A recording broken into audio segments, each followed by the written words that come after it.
안녕하세요, 한프로입니다. 부동산 투자자를 위한 부동산 기초편으로 여러분과 함께 할 겁니다. 부동산을 투자를 시작하려시는 분들이 두려움이 많으세요. 거대한 자본, 자기가 가지고 있는 자산 중에 대다수가 부동산에 일시에 투자가 되어야 하고 생각보다 긴 시간 동안 투자해야 되는 성질을 가지고 있어서 어떻게 하면 안정적으로 또 수익률이 조금 더 좋은 방면으로 부동산을 투자를 할까 고민하시는데 하나하나 알아가셔야 됩니다. 그래서 오늘부터 부동산을 투자하기 전에 기본적으로 알아야 되는 내용들을 하나하나 담아보도록 하겠습니다. 부동산 투자를 시작하실 때에 가장 먼저 알고 계셔야 될 것은 시장 경제의 원리에 대해서 알고 계셔야 돼요. 시장 경제의 원리를 머릿속에 조금 심플하게 그림을 그려 놓으면 신문을 구독하거나 정책에 대한 부분들을 이제 접하게 될 때에 내가 가진 부동산 자산, 앞으로 투자할 그 자산과 연계하실 수 있습니다. 시장이라는 것을 간단하게 생각하면 우리가 요즘에는 마트에 가지만 옛날에는 재래시장이라는 곳이 있었잖아요. 재래시장에 가게 됐을 때를 떠올려 보면 금방 알 수 있어요. 자, 예를 들어 콩나물을 사러 시장에 간다라고 해볼게요. 사러 가는 거니까 나는 사는 사람, 즉 수요자가 될 겁니다. 콩나물을 파는 할머니를 만났네요. 네, 그 할머니는 파는 사람, 즉 공급자가 되는 거예요. 할머니와 저와의 사이에는 유독한 관계가 있어서 지속적으로 콩나물을 사온 경험이 있어요. 가격이 얼마인지 어제 가격과 오늘 가격을 비교 분석할 수가 있었다는 거죠. 근데 오늘 시장에 이상한 일이 일어난 거죠. 할머니 한 분이 더 계시는 거예요. 콩나물 상태도 굉장히 좋아. 자, 이게 어떤 현상이냐? 공급하는 사람이 늘어났다라고 보시면 됩니다. 그러면 공급하는 사람끼리는 나라는 사람, 수요자를 놓고 경쟁이라는 걸 하게 됩니다. 그래서 시장에서는 자연스럽게 공급자가 늘어남에 따라서 가격 형성에 큰 역할이 주어지게 되는 거죠. 공급자가 늘어났으니까 서로 싸게 주겠다라고 저에게 딜을 걸고 계시네요. 공급자는 많아질수록 시장에 있어서 가격은 낮아질 수밖에 없습니다. 반면에 생각을 해볼게요. 시골에 계신 저희 어머니로 올라오라고 해서 일가 친척 다 올라오라고 해서 콩나물을 사러 가자고 시장에 그 할머니에게 사러 가자고 얘기를 했어요. 수요자가 한 명이 아니라 10명으로 늘어난 거죠. 파는 사람, 공급자가 그대로일 때 사는 사람의 수요자가 늘어났다면 어떻게 될까요? 서로 사려고 하겠죠. 왜냐하면 물건이 한정적이니까. 할머니는 조금 더 높은 가격을 주는 사람에게 콩나물을 팔고 싶을 겁니다. 수요자가 늘어나면 가격은 올라갈 수밖에 없어요. 그러면 우리 주식시장 같은 경우를 예를 들어 보면 하루에 내가 가격을 올릴 수 있는 부분을 또 내릴 수 있는 부분을 상한가, 하한가라는 기준으로 30%씩 규정을 해놨는데 여기 시장은 어떨까요? 네, 시장은 규정이 없습니다. 물건이 귀하면 귀할수록 사고자 하는 사람이 많으면 많을수록 가격은 지속적으로 올라가게 됩니다. 그래서 가격의 불균형이 초래하기 쉽습니다. 부동산 시장도 콩나물 시장과 같습니다. 이제 우리가 일반적으로 가격 형성이 이루어진다라고 봤을 때에는 공급이 더 중요할까요? 사는 사람이 더 중요할까요? 부동산 시장에서요. 네, 기본적 수요가 있다라는 가정으로 보게 됩니다. 많은 경제학자들, 부동산 정책을 펼치시는 분들은 수요자 중심의 정책을 펼치는 것이 아니라 공급자 중심의 정책을 펼치게 됩니다. 그래서 이 공급에 대해서 어떻게 할 것이냐는 건데 이 공급에 대한 부분에 이제 정부가 개입할 수 없는 상황들이 도래가 됩니다. 시장의 불균형 가격을 안정화시키기 위해서 이제 정부가 개입하게 됩니다. 분양가 상한제, 임대차 3법, 1가구 다주택 규제, 대출 제한 등이 바로 그와 같은 것들인데요.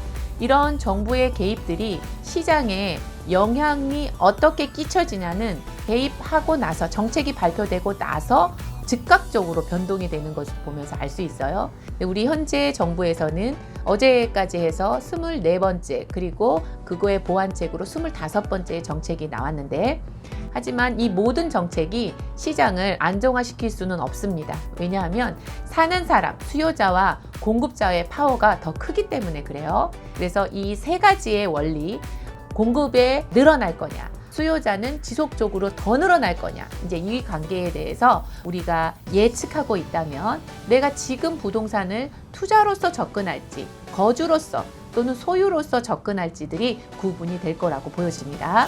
부동산 투자를 시작하시는 분들이 나 이제 시작할래, 공부할래 이렇게 시작했는데 익숙지 않은 용어들이 이렇게 돌출이 되면 이게 너무 어려워라는 식으로 이제 뒷걸음질 치거든요. 그러니까 용어를 하나하나씩 이해를 하시면 좋을 것 같아요. 한문으로 되어 있는 경우가 많아서 이해도가 어려울 수 있겠지만 저랑 지금 한 번씩 하나하나 훑어볼까요? 부동산이란 무엇인가? 광의의 부동산, 크게 바라보는 부동산과 협의의 부동산이 있는데 작게 바라보는 부동산을 인식하는 것이 더 좋을 것 같습니다. 토지를 기본으로 하고 있어요, 부동산은. 그래서 이 토지와 거기에 꽉 박혀있는 정착물을 우리는 부동산이다 라고 이야기를 합니다. 이 토지는 토지대로, 건물은 건물대로 각각 별도의 등기를 할 수가 있고요. 이 두 개를 합쳐서 공동으로 등기도 할 수가 있습니다. 지목에 대해서 말씀을 드릴게요. 지목은 땅지자의 목적할 목자를 보시면 됩니다. 땅이 사용할 목적의 형태로 28가지로 구분을 해놓고 있어요.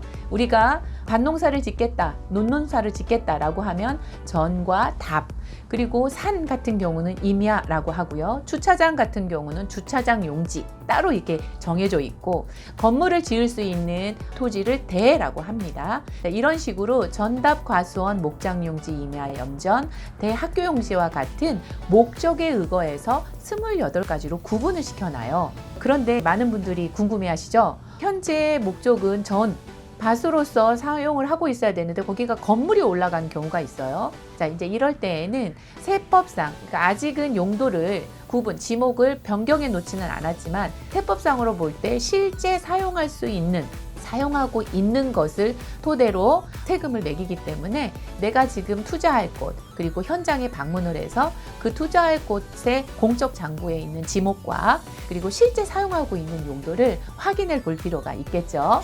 용도 지역, 용도 지구, 용도 구역에 대한 얘기들이 나옵니다. 국토의 계획 및 이용에 관한 법률에 도시군 관리계획 안에 나오는 용어들인데요. 이 용도 지역, 그러니까 지역, 지구, 구역은 지역이 제일 크고 그 안에 여러 지구가 있고 그 안에 구역들을 또 만들 수가 있어요. 정해져 있는 그 용도 지역 내에 도시 지역, 관리 지역, 농림 지역, 자연 지역 이렇게 4개의 큰 카테고리로 나누고 그 안에 또 세부 사항이 들어가면서 각 토지에 얼마만큼의 건물을 지을 수 있는지 건폐율과 용적률을 규제하고 있습니다. 건폐율이라는 것은 헷갈릴 수 있겠지만 내 토지의 100평이라는 토지에 땅의 면적 중에서 몇 프로 정도를 건물 바닥 면적으로 할 수 있느냐라는 것을 건폐율이라고 그래요. 그러면 100평의 기준으로 볼 때 도시지역 같은 경우에는 60% 이상을 건물 바닥 면적으로 할 수가 있고, 임야에 있는 자연지역 같은 경우는 100평에서 20%만 지을 수 있다라고 한다면 매수하실 때의 매매 가격은 많이 지을 수 있는 게 더 쌀까요? 적게 지을 수 있는 게 더 쌀까요? 네, 맞습니다. 적게 지으니까 값이 더 저렴할 수밖에 없겠죠. 비싸면 비쌀수록 많은 용적률 또는 건폐율을 가지고 있을 겁니다. 그런 것들의 규제를 보는 것들이 용도 지역이다 라고 보시면 돼요. 대부분 저희는 주택을 투자하시는 분들이 많기 때문에 도시 지역만 확인해 보시면 되고, 도시 지역 내부에서도 여러 항목들이 있으니 그건 또 한번 참조해 보면 되겠죠. 용도지구, 용도구역도 마찬가지입니다. 내가 알지 못하는 지역에 투자를 하고 싶어질 때, 그때의 용도지역, 용도지구, 용도구역 내에 어떤 제한적 요소가 있는지를 볼 필요가 있겠네요. 주택의 구분을 들어가 보도록 하겠습니다. 주택은 건축물 대장이라는 게 있어요. 공적 장부에. 건축물 대장상의 구분으로 제가 설명을 한번 드려볼게요. 우리가 부동산 투자를 시작한다 라고 했을 때 제일 먼저 주택부터 생각하실 겁니다. 맞습니다. 내가 거주하는 그 주택이 어디에 위치하고 있는지, 어떤 형태를 가지고 있는지를 알고서 접근하시고 투자를 하셔야 된다는 거예요. 주택의 구분에는 딱 2가지로 나뉘어요. 단독주택이냐, 공동주택이냐. 단독주택은요, 한 세대가 거주할 수 있는 주택을 단독주택이라고 합니다. 그런데 이 단독주택에서도 여러 세대가 거주할 수 있는 구분형된 건물들이 있어요. 그런 건물들을 우리는 다가구 주택이라고 해요. 3층 이하로 건축되어질 수 있죠. 그러나 주인은 하나예요. 하지만 세입자들과 함께 살아갈 수 있는 구조를 다가구 주택이라고 합니다. 많은 분들이 12억 이하의 다가구 주택을 갖고 가고 싶어 하세요. 은퇴 때 말이에요. 그렇게 되면 맨 꼭대기층 3층에서는 주인 세대가 거주하고 2층에서는 2세대 정도 전세를 주죠. 그리고 1층에서는 4세대 정도를 월세를 받으면서 본인의 은퇴 생활을 하고 싶다라고 하는 거예요. 그런데 이 다가구 주택에서 왜 12억이냐라고 한다면 매매 가격이 12억이지만 세법상으로 기준 시가를 보게 될 때에는 대부분 9억 이하가 되기 때문에 매수하시기에 좀 유리하시다. 이렇게 이제 보시는 면이 있어서 다가구 주택을 대다수 은퇴 이후에 꿈의 주택이다. 이제는 언덕 위에 하얀 집, 그림 같은 집보다는 이렇게 다가구 주택을 선호하는 것 잊지 마시고요. 공동주택을 한번 살펴볼게요. 우리가 공동주택이다 라고 하는 것은 토지, 한 토지 위에 여러 세대가 살 수 있는 건물을 지었다라고 보시는 거예요. 근데 층수에 따라서 4층 이하이다 라고 했을 때에는 다세대 주택과 연립주택으로 나누고 5층부터 이상으로 지어진다 라고 했을 때에는 아파트라는 이름을 씁니다. 그러면 우리가 복합 건물이 있는데요, 이건 뭐예요? 라고 물어보시죠. 복합 건물은 5층 이상으로 지어지되 1층이나 2층에 상가를 포함하고 있는 경우인데요. 건축물 대장상으로 보게 되면 오피스텔 또는 아파트라는 이름으로 명명이 되어져 있지 복합주택으로 되어 있지는 않아요. 그래서 명확한 이름으로는 공동주택 또는 아파트, 다세대 주택, 연립주택으로 볼 수 있습니다. 연립주택의 같은 경우에는요, 우리가 흔하게 가성연립이다, 나성연립이다 이런 식으로 뒤에 연립이라는 단어가 붙어 있는데 실제로 건축물 대장상을 살펴보게 되면 그것이 아파트 형식이 된 것도 있습니다. 연립과 다세대 주택의 차이를 조금 본다면 연립주택은 규모가 조금 더 크다 라고 보시면 되고요. 다세대 주택은 다가구 주택과 같지만 층수가 4층까지이고 집주인이 여러 명이다 이렇게 보시면 되겠습니다. 그래서 같은 곳에 방문을 해서 이 주택 참 좋네, 2층짜리다 라고 보셔서 단순히 내가 단독주택이겠거니 라고 해서 매수를 바로 의뢰하시기보다는 건축물 대장을 떼서 1층의 소유주도 2층의 소유주도 같이 있는 다 가구주택인지 아니면 따로따로 분리돼서 매수 매도를 할 수 있는 다 세대주택인지를 구분할 필요가 있겠죠. 자, 이제 공적장부를 한번 들여다볼게요. 공적장부는 국가에서 이루어져서 우리가 발급받아 볼 수 있는 장부들을 통칭하고 있는데요. 전체적으로 볼 때에 토지나 또는 건물들을 누가 소유주인지를 파악해야 됩니다. 그리고 지적도나 땅의 모양이 정말 지적에 문제가 없는지도 확인을 해야 되고요. 그리고 용도지역, 용도지구, 용도구역 등들도 확인을 해야 됩니다. 그렇기 때문에 토지대장, 건축물 대장을 통해서 면적과 용도를 확인할 수가 있고요. 등기사항 전부 증명서는 토지대장과 건축물대장을 한 개로 합해져 있는 거예요. 그래서 각각이 떼기가 어렵다라고 했을 때에는 대부분 아파트 같은 경우는 등기사항 전부 증명서를 통해서 토지부에 있는 것들은 토지대장의 내용들을 확인하고, 그리고 갑구에 있어서는 건축물대장상과 현재 소유주를 확인하고, 또 을구에 대해서는 근저당이 잡혀 있다든지 소유권 이외에 어떠한 물건이 저당권들이 행사가 되는지 확인할 수 있도록 간단하게 되어 있죠. 열람형과 발급형이 있는데 내용이 같기 때문에 조금 더 편하게 떼어보시는 열람형으로 자주 확인해 보시면 좋을 것 같습니다. 지적도 같은 경우는 실제로 우리가 땅의 모양을 정확하게 측정할 수가 없기 때문에 예측 가능한 부분으로 우리가 이제 평면도를 볼 수 있는 게 지적도인데요. 이 지적도는 실제로 임장을 가서 보시게 되면 사용하고 있는 경계와 지적의 경계가 모호할 때가 있습니다. 이제 그럴 때에도 확인이 가능한 것이기 때문에 먼저 지적도를 확인하고 임장 가실 때 꼭 들고 가시면 좋겠죠. 그리고 토지에 대해서 매매를 하시거나 또는 부동산 매매를 하겠다. 내가 매매를 한다는 것은 임대랑은 좀 다른 의미예요. 매매는 내가 실제적으로 투자 겸 하게 되고 내 자산이 투입되는 거잖아요. 그래서 토지 이용 계획 확인서를 꼭 확인하셔야 됩니다. 제가 용도 지역에서 아까 잠깐 언급해 드렸던 지역의 구분상 건폐율만 더 넓어지더라도, 용적률이 더 커지더라도 내 토지의 가치는 더 올릴 수 있거든요. 그래서 토지 이용 계획 확인서를 통해서 그걸 확인하실 수 있다. 그래서 우리가 공적 장부 정도는 수월하게 떼어 보실 수 있습니다. 정부24라는 홈사이트에 들어가시면 이런 내용들을 편하게 보실 수 있고, 토지 이용 계획 확인서 같은 경우는 토지 이용 규제 홈페이지에 들어가시면 되겠습니다. 건폐율과 용적률을 한 번 더 설명해 드릴게요. 헷갈리실 수가 있거든요. 건폐율과 용적률을 그냥 들으면 높은 숫자일수록 좋은 거예요. 20%보다 40%가 좋고 100%보다 200%가 좋은 거예요. 왜냐하면 그만큼 건물을 더 크고 높게 더 많이 지을 수 있기 때문에 그렇습니다. 자, 한번 볼게요. 건폐율은 토지 대비 몇 프로의 바닥 면적을 지을 수 있느냐라는 거를 규정해 놓는 거예요. 20%보단 40%가 좋고 40%보단 80%가 좋겠네요. 용적률은 바닥 면적 대비 각 층에 지어진 거에 모든 바닥 면적을 더한 것을 의미합니다. 200%보단 400%가 더 좋을 수 있겠죠. 내가 주변에 있는 것들을 비교해보고 또 다른 대상끼리 확인해보면서 더 높은 면적률이 일수록 내 토지 가치를 나중에 더 최효율 이용으로 사용할 수 있겠구나. 높은 건물, 넓게 지을 수 있겠구나. 이렇게 생각하시면 되겠습니다. 계약 면적과 전용 면적이에요. 이제 우리가 오피스텔을 사시는 분들이 가장 헷갈려 하시는 부분이 분명히 제가 계약을 할 때에는 30평대에서 계약을 한 것 같은데 실제로 들어가 보면 내가 사용할 수 있는 공간은 방 2개밖에 없어요. 실제로는 19평밖에 안 되네요. 이게 어떻게 된 일이에요? 라고 물어보십니다. 그래서 이 계약 면적과 전용 면적에 구분을 하셔야 돼요. 공동주택이라고 한다면 여러 사람이 한꺼번에 사용하기 때문에 엘리베이터도 있어야 되고 계단실도 있어야 되겠죠. 이렇게 공동주택을 한꺼번에 사용할 때에는 공용으로 들어가는 공용면적이 있습니다. 공용면적이 빠지고 내가 현관문을 들고 열고 들어가서 사용할 수 있는 나만의 공간, 이것을 전용 면적이라고 합니다. 저희가 계약 면적과 전용 면적이 전혀 다르기 때문에 실질적으로 부동산에서도 계약을 할 때에는 전용 면적을 꼭 표시할 수 있도록 계약서에 표기할 수 있도록 규정화되어 있습니다.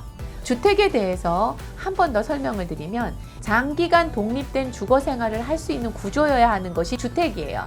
우리가 장기형으로 독립된 주거 생활을 하려면 기본적으로 화장실이 있어야 되고요. 그리고 식기, 부엌 같은 경우가 있어야 되고 난방이 틀어졌을 경우에 난방에 대한 처리 관련된 내용이 기본적으로 있어야 되겠죠. 그래서 우리가 이 주택이라고 하면 장기간 독립된 주거 생활을 할 수 있어야 된다. 우리는 단독주택과 공동주택에 대해서 배웠습니다. 국민주택, 민영주택 헷갈리실 거예요. 국민주택이라는 것은 이제 암기해 놓으셔야 되는데요.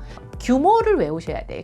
세제 혜택을 받을 때에도 이 국민주택 규모입니다 라는 것들이 있는데 전용 면적, 내가 거주하고 사용할 수 있는 이 전용 면적이 85제곱미터 이하인 것이 국민주택입니다. 보통 30평, 32평 정도, 34평까지 가게 되면 85제곱미터를 넘는 경우들이 있더라고요. 그래서 32평형이다 라고 생각하는 것까지가 국민주택 규모이다 라고 보시면 되고요. 우리가 이제 공공이라는 말이 붙게 되면 국가나 지방공사, 지방자치단체, 한국토지주택공사 등이 시공해서 이제 공급하는 경우들을 공공이라는 말을 붙여서 사용하게 됩니다. 민영주택은 이러한 국민주택을 제외한 모든 주택을 다 민영주택이라고 해요. 그래서 우리가 지금 현재 정부에서는 공공주택을 많이 공급하고자 하는 계획을 갖고 있고요. 이제 민영주택을 더 선호하시는 사람들의 입장에서 보면 공공주택은 아무래도 임의적으로 가격 형성을 많이 높게 형성하기가 어렵기 때문에 민간 임대주택에서 사유재산을 좀 침해하지 않은 선에서 내가 투자도 하고 거주도 하겠다라는 마인드가 더 강하죠. 그래서 민영주택들을 선호하시는 편입니다. 우리가 흔하게 매매가 되고 있는 이 중고 매매 시장에서는 이런 민영주택이 거의 다 주류를 이루고 있습니다. 도시형 생활주택을 한번 볼게요. 최근에 300세대 미만이면서 국민주택 규모, 그러니까 85제곱미터 이하를 가지고 있는 경우들은 도시형 생활주택으로 구분되어져요. 이건 건축물 대장을 떼어보면 아파트는 아파트 같고 연립은 연립 같은데 이게 도시형 생활주택이네? 라는 것을 보실 수 있습니다. 그래서 오피스텔 한 동에 있는 경우에도 저층 같은 경우를 도시형 생활주택을 만들어 놓을 수도 있고요. 또는 정말 외곽에 나가서 살기 좋은 곳인데 여러 연립 형태이지만 사실은 그게 뜯어보니까 도시형 생활주택이네? 라고 보실 수가 있거든요. 도시형 생활주택이 최근 들어서 또 각광을 받고 있는 경우는 정말 목 좋은 곳에, 경치 좋은 곳에 살 수 있으면서 아파트하고 똑같은 구조로 살 수 있기 때문에 도시형 생활주택으로 300세대 미만으로 이루어진 단지들을 볼 수 있습니다. 주택조합에 대해서 말씀드릴게요. 저희가 이 주택조합이라는 것은 어떠한 지역을 정해서 그 지역 사람들이 살고 있는 사람들이 하나의 조합이라는 회사를 만드는 거예요. 어떤 회사냐면 집을 지어서 분양을 한다든지 집을 지어서 배분을 한다. 이익을 목적으로 조합을 결성하는 겁니다. 회사를 결성하는 거예요. 각 조합원들이 투자 자금을 내게 되는데 그것은 본인이 거주하고 있는 주택이 투자금이 되는 거예요. 그래서 그 투자금을 산정하는 것을 저희가 감정가액이다, 감정평가액이다 이렇게 이제 보여지고 있거든요. 이 조합이 설립이 되어져서 개발 사업이 이루어지는 것이 크게는 세 가지로 구분이 되는데 재건축 사업이 있고 재개발 사업이 있고 리모델링 사업이 있습니다. 재건축과 재개발은 일단 같은 지역 내에 조합을 설립해서 만들고 높은 건물로 짓거나 원하는 아파트형을 만드는 건 같아요. 하지만 재건축은 기반 시설이 이미 확충돼서 다 정해진 곳에 아파트만 올라가는 것이고 재개발은 그곳에 기반 시설까지 들어가는 거예요. 도로도 확충하고 철길도 넣고 그리고 공공인 어떤 도서관이라든지 학교도 집어넣고 이런 경우들 공원도 조성을 하고요. 이런 경우이기 때문에 조금 재건축보다는 단위가 넓을 수 있겠어요. 뉴타운이다 라고 하는 말은 재건축 안에 포함되는 것이 아니라 재개발에 포함된다 라고 보시면 돼요. 타운이 새로이 만들어지는 거잖아요. 그러려면 기반 시설도 들어간다라고 보시면 돼요. 그래서 재건축, 재개발 구분하실 때에는 대다수 재개발로만 생각하시는데 재건축이 서울에서 지금 활발히 진행되고 있습니다. 특히 반포 지역 같은 경우는 거의 대다수의 단지들이 다 재건축으로 이루어져 있고요. 지금 용산구에서 진행되는 것들은 리모델링 사업으로 많이 추진하려고 애쓰고 있습니다. 마찬가지로 조합 상태에서 그것들을 진행하시기 때문에 굉장히 효율적으로 진행할 수는 있겠지만 건물의 골조가 크게 바뀌지 않는다는 거가 조금 다른 의미이겠죠. 그런 이후에 일정한 자격 요건을 갖추어서 조합이 탄생이 되는 거고요. 조합이 설립되기 이전에 먼저 형성되는 것이 조합 설립 추진위원회입니다. 조합 설립 추진위원회를 설립한 이후에 일정 조건을 갖춰서 각 지방자치단체에 이제 승인을 득하게 되면 조합으로서 활동을 할 수가 있게 되는 건데요. 지금 우리가 각 투자하고자 하는 지역들을 이렇게 돌아다니다 보면은 플랜카드들이 적혀 있어요. 그게 조합 설립 추진위원회 발초겠다, 곧 위촉할 예정이다, 이런 것들이 있는데 조합 설립 전 단계이기 때문에 투자에서는 조금 조심스러운 부분이 있습니다. 저는 만약에 이런 지역에 투자를 한다라고 한다면 조합이 설립된 이후에 그 투자를 권유하고 싶습니다. 자, 리모델링이 무엇인지 궁금하시죠? 리모델링은요, 건물의 골조를 그대로 둔 상태에서 일부 증축하고요, 3계층 이하로 증축하고 면적을 다소 넓히는 것을 의미합니다. 작은 골격을 남겨놓은 상태에서 3계층 이하로 증축하거나 노후가 됐기 때문에 기능 향상을 위해서 대수선, 증축, 개축까지로 하는 것을 의미하지 그냥 증축만 한다, 그냥 개축만 한다, 이거는 각 세대에서 이루어지는 것과는 전혀 다른 의미예요. 리모델링은 전체가 이루어지는 거기 때문에 한 번 더 짚고 넘어갈게요. 자, 건축이라는 것과 개발이라는 것을 또 조금 잠깐 인지하고 계셔야 될 것 같아요. 개발이라는 것은 토지에서 많이들 이루어지는 건데 토지의 형질을 바꾸거나 토지의 용도를 변화하는 일체 행위를 다 개발이라고 그래요. 예를 들어서 농지가 있는데 이 농지를 주유소 용지로 바꾸고 싶어요. 땅을 다지고 농지에 고르게 바닥 면적을 만든 다음에 전체를 높여요. 축대를 쌓고요. 이게 기본적으로 가스라든지 전기 같은 거를 투입해서 주유소 용지로 바꿀 수가 있겠죠. 자, 이것 자체가 원래 사용했던 것과 바뀌는 부분이기 때문에 개발행위다 라고 보여지는 거거든요. 이 개발행위 중에 들어간 것 중에 하나가 건축이기도 해요.